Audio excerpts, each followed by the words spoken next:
Burt Lancaster names the gay actors of old Hollywood.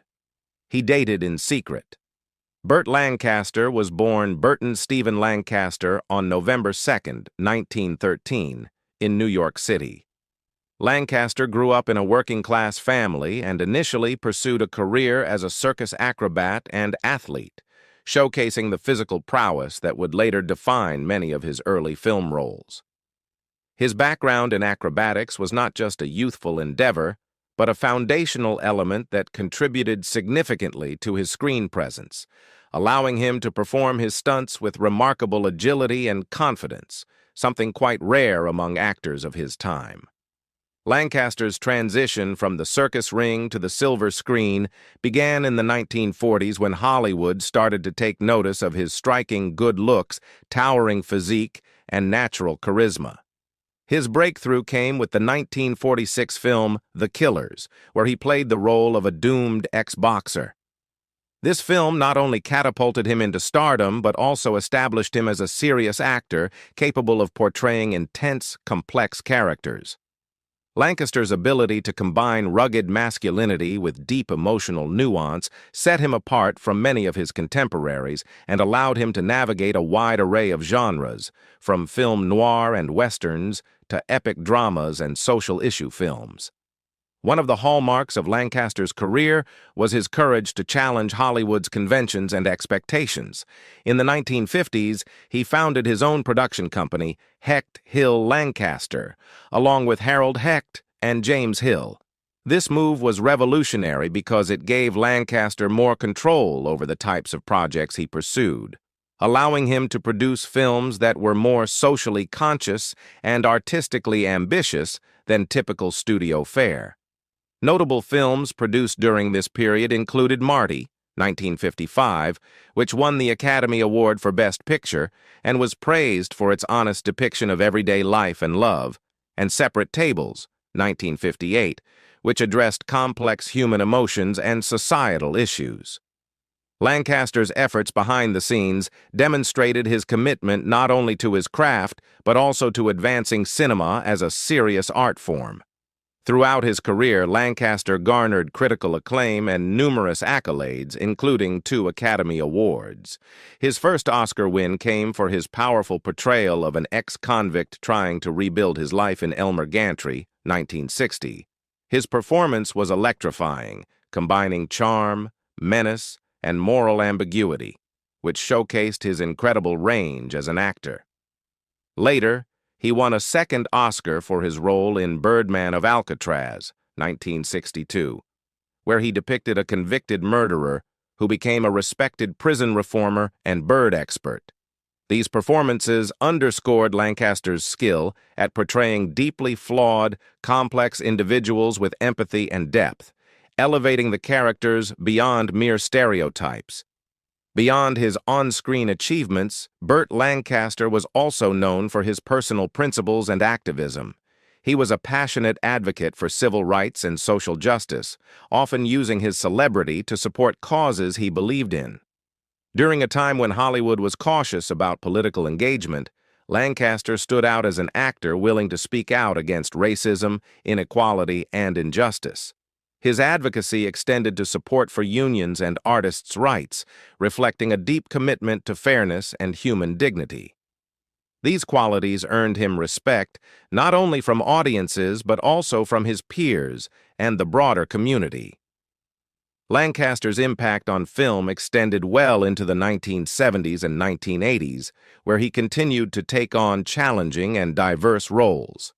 Notable later performances include his turn in The Swimmer, 1968, a surreal and psychologically intense film that has become a cult classic, and Atlantic City, 1980, which earned him another Academy Award nomination and showcased his ability to portray aging characters with poignancy and complexity. Even as the Hollywood landscape changed, Lancaster adapted and remained relevant, continuously pushing the boundaries of his artistry. Burt Lancaster was married 3 times over the course of his life, and he fathered 5 children, each relationship and family chapter reflecting different periods of his personal growth and challenges. His complex private life often ran parallel to his intense and celebrated career in Hollywood, revealing the human side of a star whose public persona was marked by charisma and physical prowess. His first marriage was to June Ernst, a woman whose life was intricately linked with the world of circus and aerial performance. June Ernst was no ordinary spouse. She was a trapeze acrobat herself, born into a family steeped in the tradition of aerial artistry. Her mother was a renowned female aerialist, an extraordinary figure in the circus community at a time when female performers were pioneering new boundaries. Ernst had inherited this daring spirit and skill, and before marrying Lancaster, she had already established herself as an accomplished acrobat. After Burt and June married, he became closely involved with her circus family, performing alongside them and honing his own acrobatic skills. This period was formative for Lancaster, as his physicality and athleticism became hallmarks of his screen presence later in life. However, despite their shared background and performances, the marriage was not destined to last. The couple separated in the late 1930s. When they officially divorced is a matter of some ambiguity. While contemporary media reports suggested the year 1940, later biographers, digging through records and accounts, have proposed dates extending as late as 1946. This discrepancy has contributed to confusion around the timeline of Lancaster's subsequent relationships and marriage to his second wife. His second marriage was to Norma Anderson, a relationship that grew out of unique circumstances during World War II. Norma Anderson, 1917–1988, was initially a stenographer who stepped in to replace an ill actress in a USO production designed to entertain American troops stationed in Italy. It was during this time that fate intervened. Norma, on her way to town from the airport, spotted Burt Lancaster in the crowd and was immediately struck by his handsome and commanding presence. Intrigued, she reportedly turned to a nearby officer and asked, "Who is that good-looking officer, and is he married?" The officer, recognizing an opportunity, arranged a blind date for the two that very evening. Their meeting marked the beginning of a long and significant chapter in Lancaster's life. They married in 1946, beginning what would be a complex and politically engaged partnership. Norma was deeply involved in political and social causes, channeling her passion into activism. Their Bel Air home featured a dedicated room full of printing presses and materials for mass mailings, a testament to Norma's commitment to the League of Women Voters, an organization focused on educating and empowering voters, especially women, to participate in democracy. Beyond this, she was a lifelong member of the NAACP, and she and Burt shared a mutual commitment to civil rights. The couple notably held a fundraiser supporting Martin Luther King Jr. and the Southern Christian Leadership Conference prior to the pivotal 1963 March on Washington, underscoring their dedication to social justice at a critical moment in American history. Together, Burt and Norma had 5 children: Bill Lancaster, who later carved out his own career as an actor and screenwriter; James Lancaster, Susan Lancaster, Joanna Lancaster, who went on to work as a film producer, and Sigel, pronounced Sheila, Lancaster. Despite the outward appearance of a politically engaged and supportive family, their marriage was fraught with difficulties. The pressures of Lancaster's demanding career, coupled with personal challenges, strained their relationship. By 1966, the couple separated, and their divorce was finalized in 1969. In the midst of the dissolution of his second marriage, Burt Lancaster entered a long-term, though volatile, relationship with Jackie Bone, a hairdresser who worked on the set of the film The Professionals, one of Lancaster's major projects in the late 1960s and early 1970s. Their relationship was marked by intensity and drama. One particularly infamous incident involved Bone smashing a wine bottle over Lancaster's head during a dinner party attended by notable industry figures such as director Sidney Pollack and actor Peter Falk. This episode highlighted the passionate but often tumultuous nature of their bond. Ultimately, Their relationship came to an end after Jackie Bone underwent a religious conversion. Lancaster, a man of complex beliefs and personal values, reportedly felt unable to reconcile their differing spiritual paths, leading to their breakup. Burt Lancaster's third and final marriage came later in life when he wed Susan Martin in September 1990. This marriage was markedly different from his earlier unions, quieter and less publicly scrutinized. It lasted until his death in 1994, providing Lancaster with companionship during his final years. Susan Martin was his partner during a period when Lancaster was dealing with health challenges and reflecting on a long and illustrious career. In the twilight years of his life, Burt Lancaster, once the epitome of masculine bravado in Hollywood, reportedly confided to close friends a shocking and deeply intimate chapter of his past: his secret romantic entanglements with several of the most iconic and closeted male figures of his era. In a time when homosexuality was not only taboo but career-ending, Lancaster navigated a complex web of affection, discretion, and shared vulnerability behind the glittering facade of the golden age of Hollywood. Cary Grant was one of the most striking and refined actors of his generation, and Lancaster found himself enchanted by Grant's cultivated charm, sharp wit, and enigmatic smile. The two met during an industry function in the late 1940s, both already stars but traveling in different cinematic circles. Grant, who had lived for years with actor Randolph Scott in what many later described as a romantic partnership, maintained a carefully crafted image of sophistication and heterosexual appeal. Lancaster described their connection as electric but cautious, a romance that unfolded over clandestine weekends in secluded beach houses along the Pacific Coast Highway. Grant was intensely private, and his fear of exposure was palpable, even with someone as bold as Lancaster. Their affair, though emotionally rich, was brief, ending with Grant retreating deeper into his fortress of discretion, unwilling to risk his carefully preserved persona. Perhaps most shocking of all was Lancaster's claim of a brief, strange entanglement with J. Edgar Hoover, the infamous FBI director who wielded immense political and cultural power during the mid-20th century.